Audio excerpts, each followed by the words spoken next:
Hello, welcome back in magnet physics classes. आज हम लोग पढ़ेंगे एक ऐसा टॉपिक जो बोर्ड के लिए भी इम्पोर्टेंट हो, साथ साथ में यहाँ से कंपटीशन में भी क्वेश्चन आते हैं। पहला टॉपिक का नाम है एब्सोल्यूट परमिटिविटी और इसको नाम एक और है परमिटिविटी।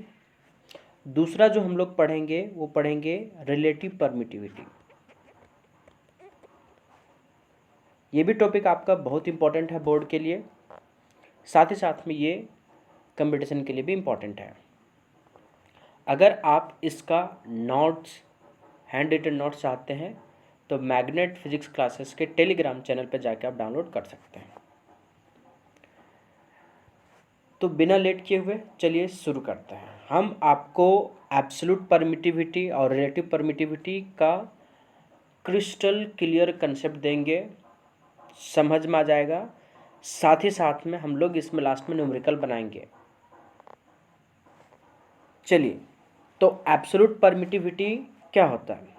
तो सबसे पहले इसका अगर पूछा जाए मीनिंग क्या होता है, तो मीनिंग होता है कि ये प्रॉपर्टी बताता है कोई भी पर्टिकुलर मीडियम का। ये क्या है बताइए? तो प्रॉपर्टी है कोई भी पर्टिकुलर मीडियम का, कोई भी पर्टिकुलर मीडियम का। तो ये जो मीडियम होंगे किसके किसके बीच में होंगे? दो चार्जेज के बीच में होंगे, मतलब Q1 और Q2। चलिए, सबसे पहले बात समझ में आए कि एब्सोल्यूट परमिटिविटी क्या है। तो ये मीडियम है किसके किसके बीच में? दो चार्जेज के बीच में। अगर और अच्छे से इसको समझना है तो आपको फिर एक बहुत ही महान इंसान कूलम चच्चा को लाना पड़ेगा। तो ये कूलम्स लॉ क्या बताया था बताइए? याद है आप लोग को? कूलम्स लॉ ने बताया था कि अगर दो चार्जेज है तो इसके बीच में क्या होगा? इंट्रैक्शन होगा, फोर्स का इंट्रैक्शन होगा। अगर दोनों पॉजिटिव पॉजिटिव रहा या नेगेटिव नेगेटिव रहा, मतलब लाइक मतलब एक जैसे रहा तो रिपेल करेगा। अगर आपका अपोजिट साइड में रहा तो वो क्या करेगा? आपका अट्रैक्ट करेगा। तो ये चीज़ मतलब अनलाइक चार्जेस। तो ये चीज़ के बारे में बताए थे, कौन बताए थे? कूलम चाचा ने बताए थे। तो ये बात है कि कितना से अट्रैक्ट करेगा, मतलब कितना से एक दूसरे के बीच में फोर्स लगाएगा। तो फोर्स के लिए क्या बताया था? Q1 Q2 by are square, ये बताया था। जहाँ ये बताया गया था कि आपका जो K है वो है आपका इलेक्ट्रोस्टैटिक फोर्स और कूलम फोर्स। Q1 Q2 आपका 2 पॉइंट चार्जेस, R जो है दोनों चार्जेस का बीच का डिस्टेंस है, और K जो है वो क्या है आपका? वो कूलम कांस्टेंट है या प्रोपोर्शनैलिटी कांस्टेंट। तो ये जो कूलम कांस्टेंट है किस पे डिपेंड करता है? तो ये डिपेंड करता है मीडियम पर। ये किस पे डिपेंड करता है? मीडियम पे। तो ये दोनों जो चार्ज है, अब ये दोनों के बीच में ही तो फोर्स लग रहा है। ये दोनों के बीच में फोर्स लग रहा है, तो अब अगर ये दोनों के बीच में फोर्स लगेगा तो ये दोनों चार्जेस को कहाँ रखा हुआ? तो एक बार हवा में भी लटका सकते हैं, एक बार ये दोनों चार्जेस को पानी में भी डुबा सकते हैं, ये दोनों चार्जेस को ऑयल में डुबा सकते हैं, अलग अलग तरह का ऑयल है उसमें डुबा सकते हैं। मतलब ये कहना चाह रहा है ये परमिटिविटी का मतलब कि जब आप बात करेंगे एब्सोल्यूट परमिटिविटी का तो ये तो मीडियम ही होगा, लेकिन ये फ्री स्पेस नहीं, इसमें अदर मीडियम होगा। जैसे ये दोनों अगर चार्ज है, यहाँ Q1 है, ये क्या है? Q2 है, ठीक है। दोनों के बीच का डिस्टेंस क्या है? R है, ठीक। तो ये दोनों के बीच में अभी क्या स्पेस है बताइए? फ्री स्पेस है। फ्री स्पेस कहने का मतलब क्या होता है? तो फ्री मतलब होता है, पता है, खाली हो गया। स्पेस मतलब जगह, खाली जगह। इसको एक और वर्ड बोलते हैं हम लोग, क्या बोलते हैं? वैक्यूम बोलते हैं। लेकिन यहाँ ड्राई एयर को भी ले लिया जाता है या सिंपली एयर। लेकिन क्या ये बात लेना सही है? हाँ सही है, लेकिन वैक्यूम और ड्राई एयर ये दोनों सेम नहीं है, अलग अलग चीज़ें होता है। फिलहाल हम लोग इस बात को समझते हैं कि फ्री स्पेस में जब भी बात किया जाए तो वहाँ वैक्यूम खाली जगह या तो ड्राई एयर को मान के चलता है, मतलब दो चार्जेस को हवा में लटका दिया है। तो इस टाइम पे हम लोग जो डिनोट करेंगे मीडियम को, परमिटिविटी को, वो ऐसे करेंगे। इसको क्या पढ़ेंगे? Epsilon not. क्या पढ़ेंगे इसको? एप्सिलॉन नॉट, या एप्सिलॉन बेस नॉट भी पढ़ते हैं ना, एप्सिलॉन नॉट। ये ऐसे भी लिखा जाता है ना, तो कंफ्यूज नहीं होना है, ऐसे लिखा जाता है, ठीक है। दोनों तरीके से इसको क्या कर सकते हैं? लिख सकते हैं। क्या पढ़ते हैं इसको? Epsilon not. ये फ्री स्पेस का। लेकिन जब ये दोनों चार्जेस के बीच में, कोई दो चार्जेस के बीच में कोई भी मीडियम आ जाता है, जैसे मान लेते हैं दोनों के बीच में क्या रख दिया? पानी रख दिए, ठीक है। पानी रख दिए दोनों के बीच में, यदि दोनों चार्जर को पानी में डुबा दिए, तेल में डुबा दिए, या फिर इसको मतलब तो ये दोनों के बीच में माइका रख दिए, दोनों के बीच में क्या रख दिए, डाइलेक्ट्रिक कांस्टेंट कुछ भी रख देंगे। तो इस प्रकार के यहाँ जब रहेगा तो इसको क्या डिनोट करेंगे, यहाँ एप्सिलॉन, इसको क्या पढ़ेंगे एप्सिलॉन, या तो फिर यहाँ एप्सिलॉन एम, ये दोनों लिखा जाता है, ठीक है। तो एप्सिलॉन एम मतलब ये परमिटिविटी है मीडियम का, तो इसको क्या बोलेंगे हम लोग, एब्सोल्यूट परमिटिविटी और permittivity in a free space, इसको क्या बोलेंगे हम लोग, permittivity in a free space. ये फ्री स्पेस का हो गया परमिटिविटी, और ये क्या हो गया आपका मीडियम का। तो ये चीज़ें दोनों में क्या डिफरेंस लगा, डिफरेंस बस इतना है कि जब इसके बारे में बात करेंगे फ्री स्पेस का, तो दोनों चार्जेस को हवा में लटकाया गया होगा या दोनों के बीच में कुछ नहीं होगा। जब इसको बात करेंगे एब्सोल्यूट परमिटिविटी का, तो ये मीडियम होगा। तो इसके आने से क्या होगा, तो इसके आने से जो कूलम बताए थे कि दो चार्जेस के बीच में फोर्स का इंटरेक्शन होगा, मतलब चार्जेस दोनों में इंटरेक्ट करेंगे तो वहाँ फोर्स डेवलप होगा, या तो वहाँ रिपेल करेगा या तो क्या करेगा, अट्रैक्ट करेगा। तो ये उसको अफेक्ट करता है, प्रभाव डालेगा, कब, ये दोनों चार्जेस को। मतलब सिंपल भी है ना, इसे समझ सकते हो ना कि दो इंसान जब लड़ रहा था बाहर में, मतलब खुला जगह में वहाँ, और जब उसमें क्या करें, उसमें जब पानी में डाल दिया जाए दोनों को लड़ने के लिए, तो दोनों जितना पावर एक दूसरे पे लगा रहा था, इफेक्ट तो होगा ही होगा। देखिए ये मान लीजिए लड़ रहा है, मतलब फोर्स लगा रहा है एक दूसरे के, यहाँ क्यू मान लो, इसको क्या मान लो, Q2 मान लो। एक दूसरे के बीच में यहाँ क्या फोर्स लगा रहा है, ये इस पे लगा रहा है, ये इस पे लगा रहा है, या तो खींच रहा होगा या तो धकेल रहा होगा। तो इसके बीच में भी कुछ है क्या, कुछ नहीं है। लेकिन अगर इसके बीच में कोई एक शील्ड आ जाता, शील्ड मतलब कोई यहाँ एक मतलब दरवाजा आ गया है, दरवाजा के बीच में लड़ रहा है तो मीडियम आ गया, तो ये दोनों के बीच में धकेलना खींचना क्या हो जाएगा, एक अफेक्ट हो जाएगा। जितना फोर्स ये धकेल पा रहा है उतना फोर्स से धकेल पाएगा क्या, डंडा एक हाथ में दे दो, दूसरे हाथ में डंडा दे दो, तो मीडियम आ गया, मतलब ये दोनों के बीच में जैसे आ गया तो अफेक्ट कर गया। तो अब आपको यहाँ चीज़ें बहुत अच्छे से क्लियर हो जाना चाहिए कि आपका जो परमिटिविटी है, एब्सोल्यूट परमिटिविटी, वो क्या है, मीडियम है, जो अफेक्ट करता है किसको, फोर्स को दो चार्जेस के बीच में। अब इसको अगर डिफाइन करने बोले कि व्हाट इज एब्सोल्यूट परमिटिविटी, तो एब्सोल्यूट परमिटिविटी को सिंपल डेफिनेशन होता है कि ये एक कोई पर्टिकुलर मीडियम है जो अफेक्ट करता हो इलेक्ट्रोस्टैटिक फोर्स के जो दो पॉइंट चार्जेस के बीच में लगता है। आपका डेफिनेशन यहाँ लिख दिए हैं, क्या लिखे देखिए, absolute permittivity, permittivity is the property of particular medium which मतलब जो, ठीक है,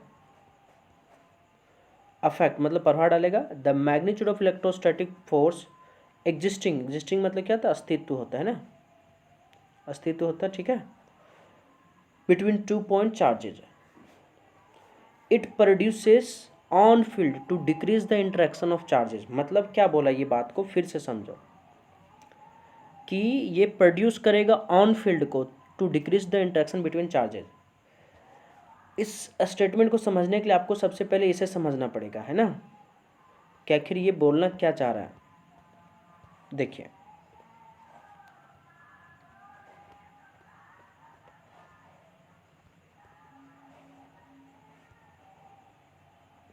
बोलना क्या चाह रहा है, ये बोलना चाह रहा है ये कि दो चार्जेज यहाँ जैसे क्या हो गया बताइए, Q1 हो गया और क्या हो गया बताइए, तो Q2। तो ये दोनों के बीच में जब मीडियम आपका आएगा तो वो क्या करेगा, वो अपना एक फील्ड बनाएगा, दोनों के बीच में फोर्स को क्या करेगा, ये रिड्यूस करेगा। लेकिन यहाँ जो वर्ड लिखा है परमिटिविटी, ये है परमिट करना, किसी भी चीज़ को क्या करना, परमिट करना। लेकिन यहाँ परमिट तो नहीं कर रहा, ये क्या कर रहा है, अपोज कर रहा है दोनों चार्जेस के बीच में। तो ये इसलिए है कि ये अपना फील्ड डेवलप कर रहा है, और ये फील्ड जो अपना डेवलप करेगा ये अपने फील्ड को परमिट कर रहा है, ताकि ये दोनों के बीच में जो फोर्स लग रहा है उसको क्या करे, ये ब्रेक करे, इसको तोड़े, इसको कमज़ोर करे। मतलब परमिट करना मतलब होता है ना कि जैसे नाम हो गया किसका, हीरो का, और काम किसका, विलन का। हीरो का जैसे एक बहुत प्यारा सा नाम ले लीजिए, प्यारा नाम क्या हो गया बताइए, कृष्णा हो गया। अब कृष्णा लग रहा है कि नाम ये बहुत सीधा साधा टाइप का इंसान होगा, लेकिन ये एक्चुअली सीधा साधा नहीं है, बहुत डेंजर है ये। तो नाम हो गया किसका, सीधा का, लेकिन काम विलन का है। तो ये चीज़ें समझ लेना परमिटिविटी। अब यहाँ कुछ बेसिक बातें हमको समझना है कि फ्री स्पेस में उसका न्यूमेरिकल वैल्यू क्या होता है, ये होता है। जैसे देखिए, जैसे अभी हम लोग बात किए यहाँ एक बात को, इस चीज़ को कि एप्सिलॉन बेस नॉट क्या किसको कहते हैं ना। देखिए तो यहाँ क्या हो गया बताइए, Q1 हो गया, यहाँ क्या हो गया बताइए Q2, दोनों के बीच का डिस्टेंस क्या है R। ठीक, तो आपका जो फोर्स होता है वो क्या होता है बताइए, वो K Q1 Q2 by R square होता है ना। तो यहाँ जब K बात करेंगे फ्री स्पेस का तो क्या होगा 1/4 pi epsilon base not.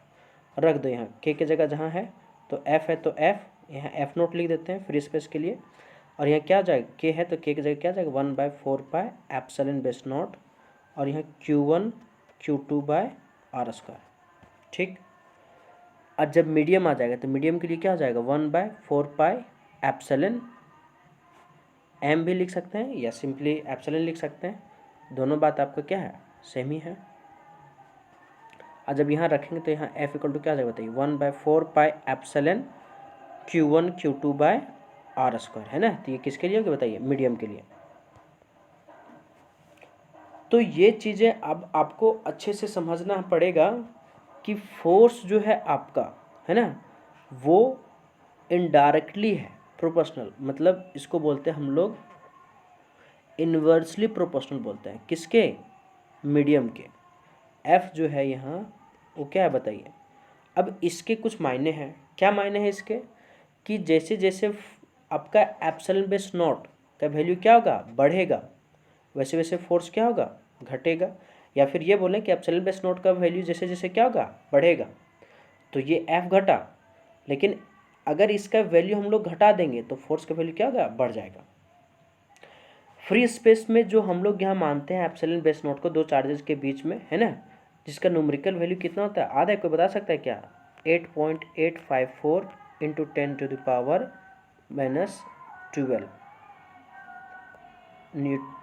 Coulomb square per newton per metre square. Epsilon base naught का वैल्यू कितना होता है 8.854 इंटू 10⁻⁻12 माइनस में होगा ये, ठीक है, माइनस में होगा, minus coulomb square per newton per metre square, ये चीज़ होगा। लेकिन जब जैसे मीडियम आएगा तो मीडियम में क्या होगा आपका अदर चीज़ है, कुछ भी होगा, वाटर लिक्विड के लिए कुछ भी होगा, लेकिन एक बता देते हैं वाटर के लिए ना। तो ये वाटर के लिए क्या होता है बताइए 7.12 into 10⁻⁻10 coulomb square per newton per metre square, है ना।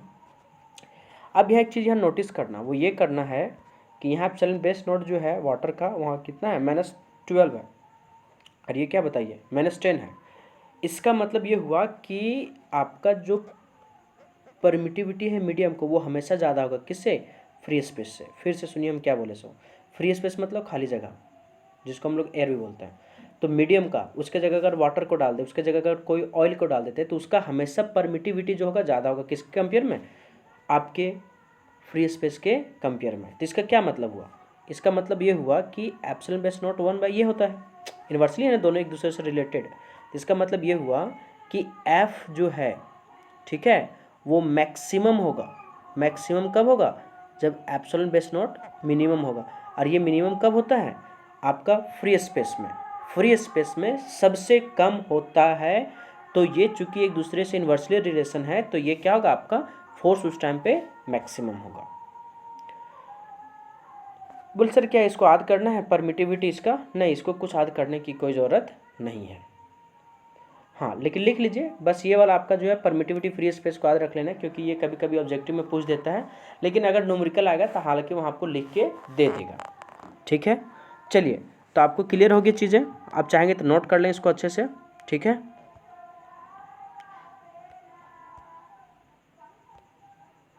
चलिए नोट कर लीजिए इसको अच्छे से।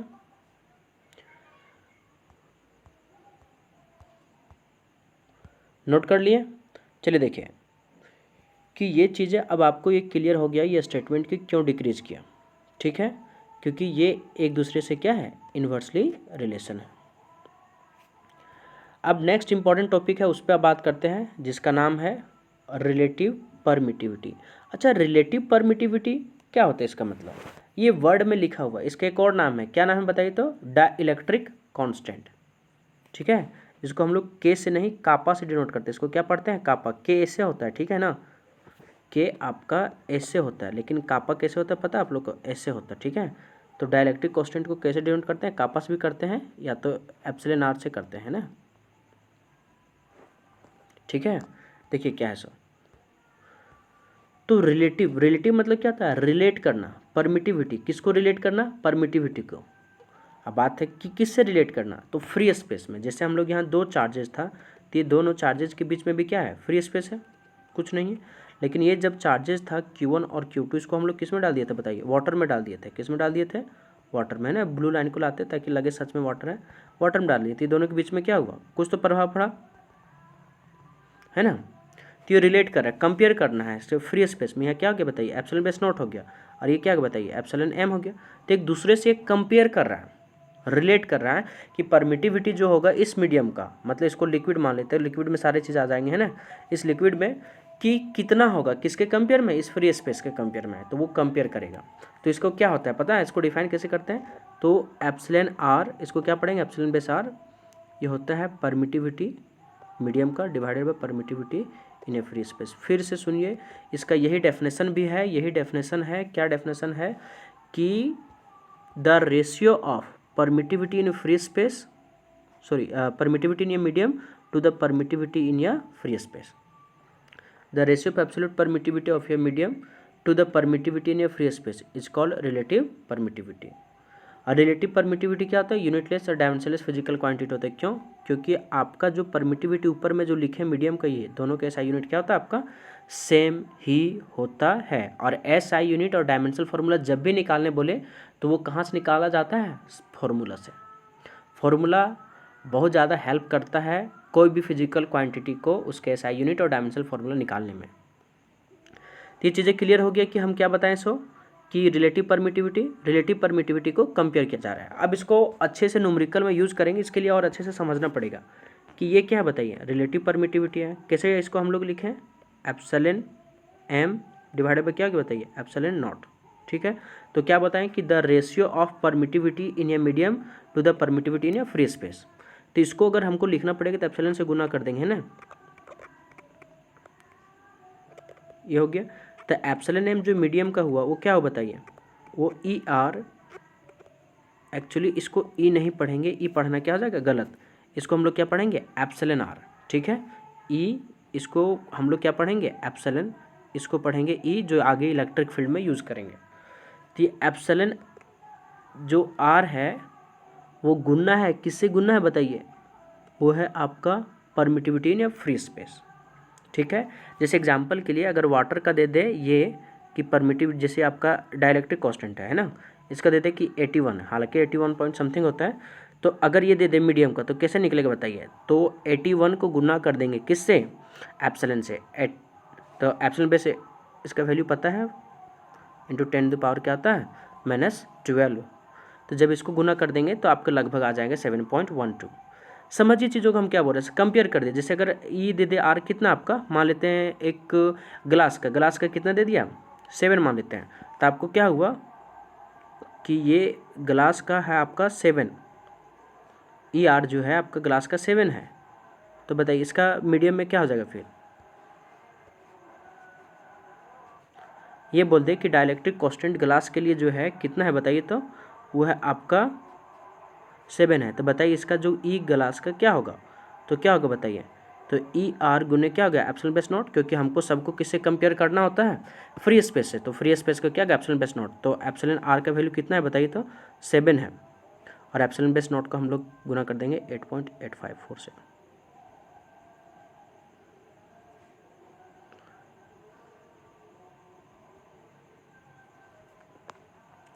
एकदम पूरा क्रिस्टल क्लियर हो जाना चाहिए अब कि ये हम लोग कैसे कंपेयर कर रहे हैं। तो फ्री स्पेस से कितना गुना है? ये 7 टाइम्स है। वाटर वाला कितना है? 81 टाइम्स है।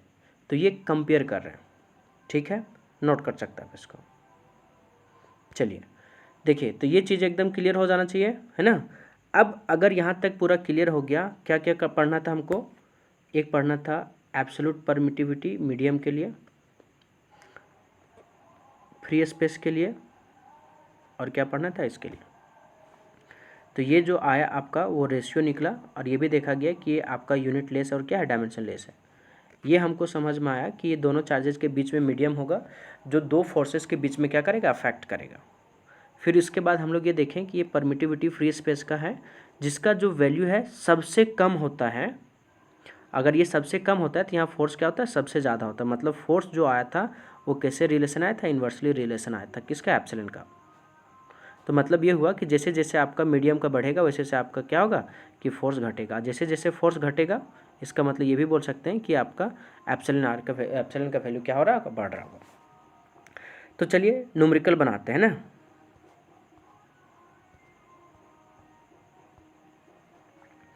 क्वेश्चन को अच्छे से पढ़ेंगे, क्वेश्चन को उसके बाद बनाएंगे।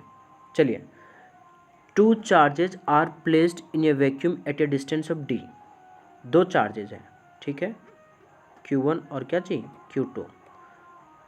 वैक्यूम है, वैक्यूम मतलब खाली जगह है ना, फ्री स्पेस, जो d है डिस्टेंस है ना, apart. The force between them is F। दोनों के बीच का फोर्स क्या बताइए, तो F है। If a medium of dielectric constant 4 is introduce, मतलब यहाँ क्या है, Q1 Q2 है, ये दोनों के बीच में क्या है बताइए, कांस्टेंट है, डाइलेक्ट्रिक कांस्टेंट, मतलब एप्सिलॉन आर है, कितना है, 4, ठीक है। अभी भी डिस्टेंस क्या है, d है। Introduce between them the new force will be, तो यहाँ F न्यू क्या होगा वो पूछ लिया हमसे। मतलब समझ में आ रही चीज़ें कि ये दोनों चार्जेस पहले किस में था बताइए, ये दोनों चार्जेस पहले वैक्यूम में था, लेकिन अब इसको क्या कर दिया, कोई इसके अंदर मीडियम डाल दिया, कुछ भी डाल दिया है ना, कुछ भी मीडियम डाल दिया, तो इसके फोर्स पे क्या प्रभाव पड़ेगा। तो इसका हमको पता है क्या होता है, एप्सिलॉन नॉट में ई आर दिया है, तो इसका इस मीडियम को हम लोग निकाल सकते हैं, इसका निकाल सकते हैं, कितना होता है बताइए, वो ई आर गुने क्या होगा, एप्सिलॉन बेस नॉट। इसका कितना दिया है, 4 टाइम्स, तो 4 टाइम्स कैसा हो गया जाएगा, एप्सिलॉन बेस नॉट का, है ना। अब ये 4 टाइम्स हो गया। देखिए इसका मतलब ये हुआ कि यहाँ जो दोनों चार्जेस था Q1 और Q2, दोनों के बीच का डिस्टेंस ये था। अगर फोर्स लिखना होता तो कैसे लिखते बताइए, 1/4 pi epsilon base not Q1 Q2 by क्या होगा, आर स्क्वायर, लेकिन यहाँ आर की जगह क्या जाएगा, डी स्क्वायर। अब यहाँ बात करेंगे हम लोग किसके बारे में, मीडियम वाला है ना, Q1 और क्या चाहिए, Q2, डी, यहाँ क्या हो गया, 4 हो गया एप्सिलॉन आर। तो यहाँ जो लिखेंगे हम लोग एप्सिलॉन एम जो है वो क्या होगा बताइए, मतलब 4 टाइम्स हो गया किसका, एप्सिलॉन ई का। अब यहाँ जो लिखाएगा एफ मीडियम का वो क्या होगा, 1/4 पाई ई, लेकिन ई की जगह जो होगा 4 टाइम एप्सिलॉन। और इधर जो है तो वो सेम ही है, क्यों सेम है, क्योंकि वो ना ही डी बदला है ना ही चार्ज बदला, सिर्फ कहाँ बदला, यहाँ। अब इस दोनों को सेम है, दोनों क्या आपका सेम ही है। अगर सेम ही है तो इसमें थोड़ा सा क्या करना पड़ेगा, अरेंजमेंट करना पड़ेगा। तो 1/4 को बाहर कर दिया जाए, इस 4 को बाहर कर दो, तो 1/4 epsilon base naught into Q1 Q2 by r, यहाँ डी लिखे तो डी का स्क्वायर। देखिए इसको इक्वेशन 1 मानिए, इसको इक्वेशन क्या मानिए, 2, डिवाइड कर दीजिए। अब ऐसे भी देख लो ना कि एफ एम जो है ना आपका वो क्या है बताइए, 1/4 है, 1/4 है। अब यहाँ 1/4 pi epsilon base not Q1 Q2 by D square, यहाँ क्या 1/4 पाई एप्सिलॉन बेस नॉट, इसका तो सेम ही है ना, तो यहाँ सीधे सीधे क्या रख देंगे, एफ। अरे मेरे भाई मैं क्या बोल रहा हूँ, फिर से सुनो, एफ इक्वल टू क्या बताइए, Q1 Q2 are square D square, ये है ना लिखा हुआ 4 पाई एप्सिलॉन बेस नॉट, ये दोनों को मिलाइए। अच्छा ये दोनों में फ़र्क क्या था, Q1 Q2 ये तो चेंज नहीं हुआ, डी भी चेंज नहीं हुआ, सिर्फ क्या चेंज हुआ, सिर्फ मीडियम ही तो चेंज हुआ। तो मीडियम क्या चेंज हुआ बताइए, यहाँ 4 पाई था, यहाँ 4 पाई, यहाँ तो जो एप्सिलॉन लिखना होता था यहाँ वो एप्सिलॉन नॉट की जगह क्या आ गया बताइए, 4 एप्सिलॉन नॉट आ गया। तो 4 ही को क्या कर दिया, 1/4 को बाहर कर दिए, और जो था यहाँ तो 1/4 था, 1/4 एप्सिलॉन था, एप्सिलॉन सब कुछ लिख दिया Q1 Q2। तो इसके जगह ये चीज़ें ये दोनों क्या आपका, ये दोनों सेम है।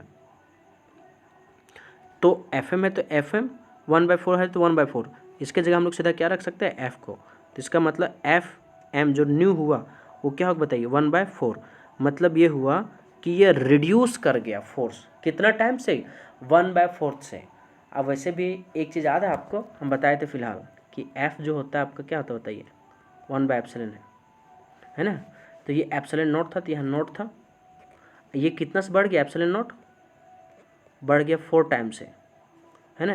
तो एफ एम भी क्या हो जाएगा बताइए, यहाँ 4/ε होगा कि नहीं होगा, तो एफ एम घटेगा नहीं घटेगा, मतलब ये जितना बढ़ा उतना ही तो घटा ये, तो एफ एम क्या हो जाएगा बताइए, F/4 हो जाएगा। मतलब ये ज़्यादा आसान हो गया क्योंकि डायरेक्टली रिलेशन ये दोनों के बीच में है, डायरेक्टली रिलेशन नहीं है एक्चुअली, ये इन्वर्सली रिलेशन है। और अगर इन्वर्सली रिलेशन है तो इसका मतलब यहाँ से हम लोग क्या कर सकते हैं जल्दी में, हाँ अगर Q1 Q2 और R बदलता दोनों के बीच का डिस्टेंस तो फिर सोचा जाता, लेकिन ये दोनों कुछ नहीं बदला है। अगर कुछ नहीं बदला है तो इसका मतलब क्या हुआ कि सीधा सीधी का हमको जितना K बढ़ाएगा, जितना इसको कापा एक्चुअली बोलते हैं, या तो बोलिए क्या चाहिए ε r, जितना ये बढ़ाएगा उतना ही क्या होगा फोर्स रिड्यूस करेगा।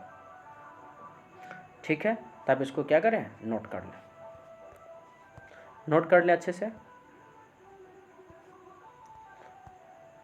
नोट कर लिए। चलिए देखिए नेक्स्ट क्वेश्चन आपका एक और है, अगर आपको समझ में आ गया तो आप इसको खुद से बना सकते हैं। Two charges are placed in a vacuum at a distance d apart. The force between them is F. If the water of dielectric constant 81 is introduced between them, the new force will be. सोच के देखिए क्या कहना चाह रहा है actually, ये कहना ये चाह रहा है कि दो चार्जर यहाँ Q1 है, ये क्या बताइए Q2 है, दोनों के बीच का डिस्टेंस क्या बताइए D है। ठीक है, अब इसके बीच में आपका कुछ नहीं था, फ्री स्पेस था, वैक्यूम था, तो यहाँ क्या होगा 1/4 epsilon base not, free space को एप्सिलॉन बेस नॉट लिखते हैं, Q1 Q2/r²। ठीक है, F ये फोर्स था, है ना। उसके बाद क्या बोला था, if the water of dielectric constant 81 is introduce, मतलब एप्सिलॉन r कितना से बताइए 81 है, किसका वाटर का।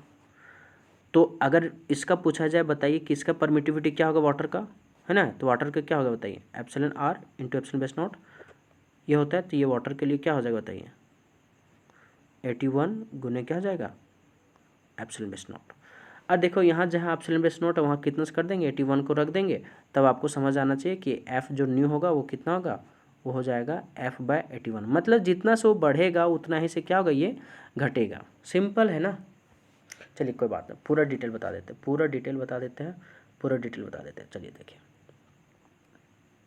पूरा डिटेल बताते हैं, डिटेल क्या है चलिए देखिए।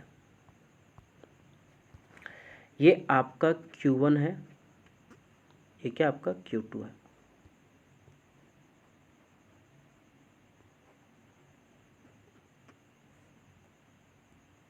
दोनों के बीच का डिस्टेंस क्या दिया है D। आप पढ़ लें क्वेश्चन को एक बार फिर से। क्वेश्चन क्या है कि two charges are placed in a vacuum, तो Q1 Q2 मान लिया हम लोग, डिस्टेंस D, डिस्टेंस क्या बताइए तो D है, apart the force between them is F, कितना फोर्स लग रहा है F। If the water of dielectric constant 81, dielectric constant मतलब समझ आ गया एप्सिलॉन r कितना दिया है 81, is introduce between them the new force will be. तो हमसे पूछ लिया कि F न्यू क्या होगा, मतलब ये हुआ कि दो चार्जेस पहले फ्री स्पेस में था, वैक्यूम में था, अब उसको किस में डुबा दिए वाटर में, जिसका डाइलेक्ट्रिक कांस्टेंट कितना 81 है। तो बताइए किसका न्यू फोर्स पे क्या प्रभाव पड़ेगा, है ना। तो देखिए क्या प्रभाव पड़ेगा, है ना। तो यहाँ सबसे पहले ये समझ लेना कि यहाँ F क्या होगा बताइए तो आपका 1/4 एप्सिलॉन बेस नॉट होगा। क्यों होगा, क्योंकि ये फ्री स्पेस है, Q1 Q2/r², है ना। अब इस दोनों के बीच में क्या किया है बताइए तो डाइलेक्ट्रिक कांस्टेंट डाल दिया, लेकिन अभी भी डिस्टेंस चेंज नहीं हुआ, डिस्टेंस अभी भी सेम ही है। तो यहाँ जो F न्यू होगा चाहे मीडियम होगा वो क्या होगा बताइए, वो 1/4 इंटू 81 एप्सिलॉन बेस नॉट होगा। बाकी Q1 Q2 तो चेंज हुआ ही नहीं, अगर चेंज होता तो चेंज करते यहाँ, है ना। देखिए अभी भी तो आपका यहाँ एप्सिलॉन बेस r जो है ये तो चेंज नहीं हुआ ना वाटर के लिए, तो वाटर में जो ये चीज़ें हैं लग रहा है आपका, ये वाटर भी लिख सकते हैं इस मीडियम की जगह, है ना। तो F वाटर में क्या हो जाएगा बताइए, तो ये देखिए 81 ही फालतू है, उसको बाहर कर लो, बाकी चीज़ें क्या है सब कुछ सेम ही है। तो 1/4 epsilon base not Q1 Q2/r², r² की जगह d²। अब ध्यान से देखिए दोनों चीज़ को अब रिलेट कीजिए, तो ये इक्वेशन अगर 1 मान लीजिए, इसको इक्वेशन क्या मान लीजिए 2, तो आपको देखेगा कि यहाँ 1/81 ही सिर्फ एक्स्ट्रा है, बाकी ये 1/4 एप्सिलॉन बेस नॉट और ये दोनों ये क्या है सेम है। तो इतना की जगह जो इस ब्रैकेट में बंद है, इस ब्रैकेट को उठा के यहाँ रख सकते हैं, आराम से रख सकते हैं। तो ये F जो वाटर के लिए निकला क्या हो जाएगा बताइए, तो 1/81 और इसके जगह क्या रख दें हम लोग इसको F को। तो सोच के देखिए कि ये कितना टाइम से रिड्यूस कर गया 81 टाइम्स है, मतलब जितने डायरेक्टली प्रोपोर्शनल है, इन्वर्सली प्रोपोर्शनल है ना, एफ और कौन, एप्सिलॉन बेस। तो चीज़ें आपको अच्छे से क्लियर हो जाना चाहिए। अगर कहीं भी अगर डाउट्स रह गया तो आप हमें मैसेज करें, हम आपके डाउट्स को क्लियर करेंगे, ठीक है। और अगर अच्छा लगे ये वीडियो तो लाइक ज़रूर करें, और चैनल पे न्यू है तो सब्सक्राइब कर लें। चलिए आप लोगों के लिए एक होमवर्क दे दें, चलिए होमवर्क दे देते हैं। ये क्वेश्चन है, देखिए क्वेश्चन पढ़ लीजिए कि 2 point charges are placed in a vacuum at a distance d apart, the force between them is F. If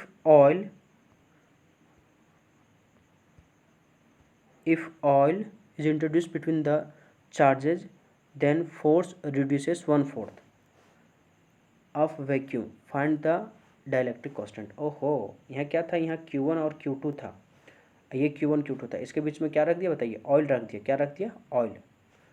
तो ऑयल रख दिया, तो यहाँ जो फोर्स था एफ नॉट था, मतलब सिंपली एफ ही मानते थे, है ना, क्या मानते थे, यहाँ एफ मानते थे। अब अगर एफ मानते थे, अब यहाँ जो जब डाल दिया तो इससे क्या हो गया, एफ जो न्यू हो गया कितना से रिड्यूस हो गया बताइए, 1/4 से। 1/4 से क्या हो गया, ये रिड्यूस हो गया। अगर 1/4 से ये रिड्यूस हो गया तो आपसे पूछ लिया कि बताइए कि इसका डाइलेक्ट्रिक कांस्टेंट कितना हो जाएगा, मतलब एप्सिलॉन आर कितना हो जाएगा। ये आपका SW है। क्वेश्चन बहुत सिंपल है, आप चाहेंगे तो बनाकर इसको कमेंट बॉक्स में कमेंट कर सकते हैं।